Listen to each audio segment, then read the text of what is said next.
Don't you love it when technology comes together? Welcome to Wellness Wednesday. I am so excited and grateful to be here with my friend Donna. Hi, Kristen. It's so good to be here. I wasn't sure so we're really live, right? We are really live. We're live, we're recording, we've got it all going on. Woo, woo. Everything is happening at once. Awesome. So let's hope that continues. So this month in our Wellness Wednesday videos, we have been focusing on emotional well-being, especially during uncertain times. And your work is something that we need all the time, but it is especially important right now. So I just wanted to kick it off by having you share a little bit about the focus of the work that you do. I would love to. So my original background is one of nutritional coaching, which at some point, given my digestive disorders and things, it became abundantly clear that what I was really suffering from was post-traumatic stress disorder. And as I began to dabble into all things psychology, I became familiar with positive psychology and the work that was being done by the American Psychological Association and the Whole Being Institute and Kripalu. And I went ahead and got a certification in positive psychology, hoping to marry nutrition and positive psychology. And for those who don't know what positive psychology is, it is, in the most simplistic sense, it is the science of happiness, but more importantly, it is the science of human flourishing and what causes people to thrive in extraordinary negative situations. So kind of this study of someone like myself who can transfer from a situation of PTSD to post-traumatic growth. And it's not just with individuals, it's universities and communities and cultures. And that is the work of positive psychology, a lot of work around resilience and such. And it is now taken on a little bit of a different spin because I believe that nature is an integral part of all of this. And so this is my trifecta. My personal trifecta is nature and positive psychology and nutrition.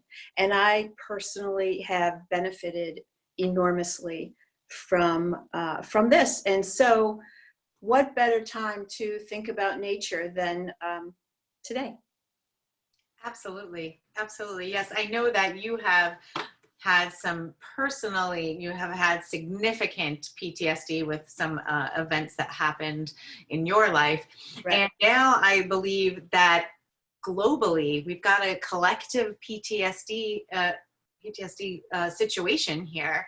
So how can you connect that trifecta that you bring together with our emotional well-being? How do we connect that? So, today, I really don't want to talk in terms of tips. I think the discussion today really is about invitations. They're all invitations that we're going to talk about now because, one small choice in a day can create significant transformation, one small choice. And I think I'd like that to just kind of hang over our heads in a really lovely and loving, energetic way as we think about some of these things. Look, we're in a pandemic, it's kind of like the bugs against humanity. But the reality is that if we look at this through a different lens, perhaps, people would suggest more than perhaps, that this is a plea from Mother Nature for us to change our ways. There is a book, I wish I knew the year that it was written, but I want to say 2009, and I'm not sure, but the author is Richard Louv. And what he talks about is nature deficit disorder. The book is called The Last Child in the Woods. And nature deficit disorder is where we are as a society right now. Our senses are diminished. We're distracted in a million ways. And I share that right now because even though we're on lockdown, and yes, we're slowly coming out of it, but everyone realizes that the parks have been closed, and there was such a exodus, if you will, into the hiking trails, and everyone thought, oh, this is so great. But the reality is that it was the only place we could go. So I personally am not sure that people were walking on hiking trails intentionally and mindfully with the intent to be more connected to nature and the oneness of it. And so I think that's why I want to talk about this today, because that's the difference. People go out into the woods to get away from it all, but are they mindfully sauntering? Are they listening to the birds? Are they connecting with this whole big picture? And so, let's think for a moment let's go all the way back to 4th grade science. And what did we learn about the plants and the trees? The plants and the trees are sustaining us and vice versa. And in most simplistic terms, our carbon dioxide is being uptaken into the trees and the plants, and the oxygen that they are exhaling, we're taking in. We have a relationship. And it's important to recognize that we can get a little bit closer to it. And having done many nature walks with you, and in fact, you're one of the few people that I've seen during this quarantine time with, of course, our masks on and 6 feet apart and outdoors. Right. But, walking in nature with you is definitely eye-opening, because I see how you stop and you feel the leaves and you talk about that. Can you speak a little bit about that, how you approach your experience in nature? Sure, I'd love to. And this is where the invitations will come in. So I think I consider the human world, and this is not my term, I don't remember where I picked it up, but certainly it was at outdoor leadership course. But the critters out there and the trees, it's the more than human world that is out and about. And let's talk about what happened just the other day when the chipmunk is in the middle of the trail and we're having a complete a stare down with a chipmunk. We did. I would love to know who else is having close encounters with robins and deer and fox and the critters. I mean, there is a vibrational shift in transformation, and the way the world is now, and maybe the more than human world is coming out and saying, hey, do you want to be friends? I know it sounds ever so simplistic, but maybe that's the plea. Befriend it all. Be kind to all of it. I love that. And we saw a turtle, little turtle, and the snake on different days. I mean, I don't want to necessarily be friends with the snake, but that snake has a purpose in the big scheme of things. Yeah. But I think the invitation here is to intentionally go for a walk. And a lot of people are not comfortable going on a hiking trail by themselves. Mm-hmm. And that's what I'm for, but to help you, to guide you into that space. But the real invitation is to use our senses to touch things, touch is a big thing right now because there's so much we cannot touch. There's so much we're afraid to touch. Right. But you can certainly give a tree a hug, and you can certainly feel the leaves and feel it all. I mean, for the braver ones out there, you can take your shoes off and let your feet sink in. But that you know, we have these digits and there's so much that they can't do right now. There's so many people that they can't put their arms around. We can't put our arms around. We're afraid to touch because there's germs and cooties and COVID. But in nature, that's not the case. And so invitation number one is to just get out there and like touch stuff.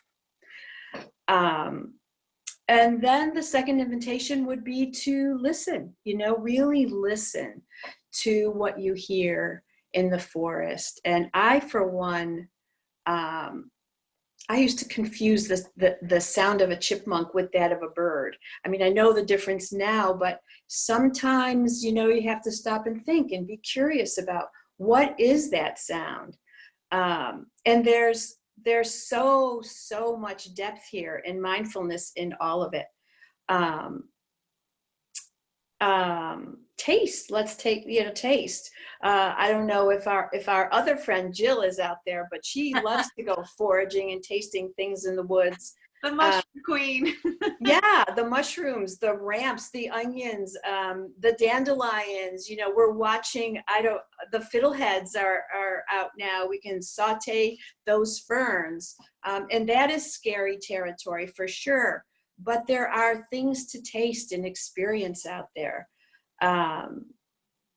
And our eyes, you know, like, where do we look? Do we forget to look at the upper story, the lower story? Like, where in the forest and where do our eyes gaze? I've seen so many people walking with their heads down with their phones when they walk. They're missing it all. Yeah. You're missing it all. Yeah. And this is a lot. Like, there are 5 senses. So go outside five days a week and pick a different sense that you really want to elevate and get curious about.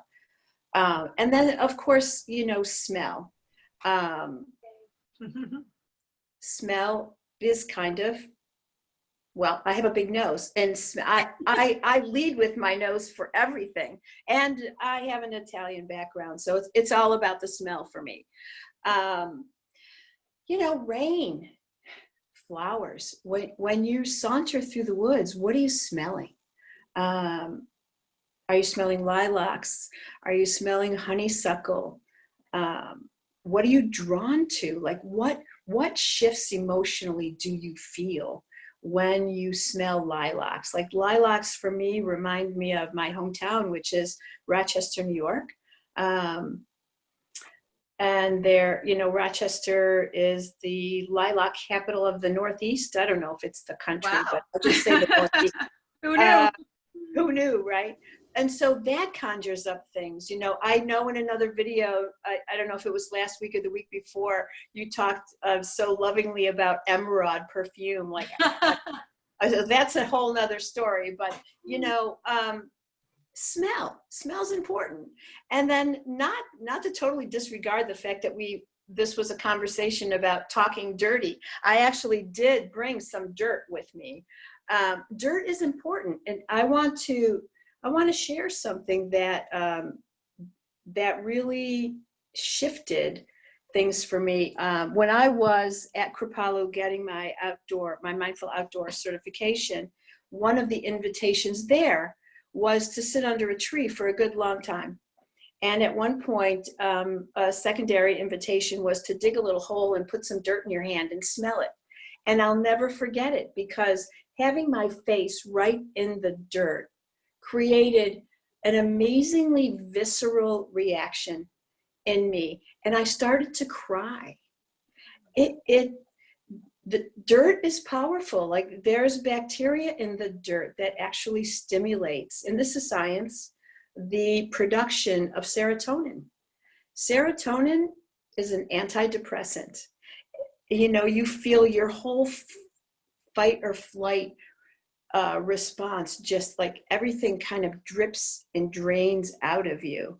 And this is the kind of experience that you don't necessarily have by putting your face in the dirt, but you can have it listening to the birds.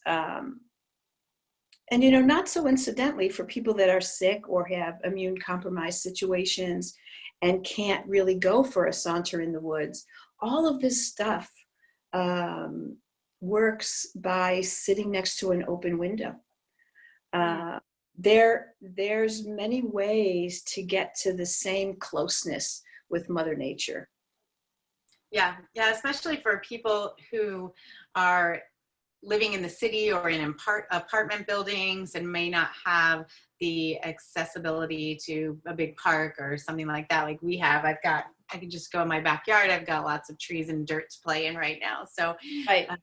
I guess you could have some house plants or some potted herbs or something like that, and you can still engage those five senses and smelling. To this morning, actually, I'm trying to grow some herbs in little pots this quarantine. I'm not known for having a green thumb, but because I have a little more time now in the morning, I am taking that time to smell the dill and the thyme and water it and just kind of feel in the dirt to see if it needs some water. And it's, I don't even have to leave my kitchen to do that. So Yeah. And then in the noticing what scents really move you internally. Like I'm all about the wood. I'm much more moved by uh, cedar wood and sandalwood and the woods. The woods move are always my whole life. It's been the woods. And this is where, the essential oils come in on days that you can't get outside. Right. So absolutely. The woods are very grounding, and you will find that you will be attracted to scents that have what you need. Your body is miraculous and intuitive, and you'll be attracted towards those things that you need. So when you have that feeling of being drawn to woods, it's really to seek grounding. When you're feeling attracted to the citruses, for example, it's a little bit more like enlivening, energizing. So be aware and mindful and notice what you are drawn to. yes, key for emotional well-being. I'd like to talk a little bit about what a mindful outdoor experience looks like. It's a 9-point walk that includes, it's really a saunter in the woods that includes a quieting for 20 minutes in silence. And certainly you can bring your oils right into underneath the tree with you if you so desire. But there's some movement along with it, and there's invitations to move through all these senses. But for today's purposes, it's important to realize that, again, if you want to go for a walk, really go for a walk. Really go for a saunter, not a power walk, just a very contemplative exercise, perhaps using just one sense to elevate it, and maybe write about it if you're so moved. But that is the choice that I'm offering today that can actually cause perhaps more than a micro transformation in the rest of your day. Yeah. Get your hands dirty. Get your hands dirty. Digging a little dirt. Well, I love that invitation. And I would ever really encourage everyone to do that, to get out into nature, take a walk, and be mindful. Because I know even for myself, when I walk, I will often have my headphones on and, or my phone in my pocket and take some photos of things in nature, which I do like doing that as a sort of like a hobby in itself. But it also serves you so well to put all those things away, put them aside, and just experience what Mother Earth and nature has to offer us. Yes. Yeah. Yeah. Beautiful. And as we wrap up, I just want to also say, when you're speaking about the oils, my favorite oil, since our topic today is getting dirty and being outside, is Terra Shield, which is a repellent blend. And when we walked the other day, I'll take a drop of this and I'll just put a drop on my ankles, just because, I wore long pants, but, we're in tick country here in Connecticut, just to ward off the insects. And then I bring the spray and just get myself protected. So go out, get dirty in nature, but also protect yourself too. So would you like to tell people how to find you? And wherever this video is posted, wherever you're seeing this on YouTube, on our Facebook group, etc., there will be the contact information for Donna below. But if you're listening live, if you could just share where people might find you. Sure, very simply, it's Donna Vella. I'm on Facebook. I'm also on Instagram. You can feel free to email me at donnavella.life if you'd like more information about mindful outdoor experiences.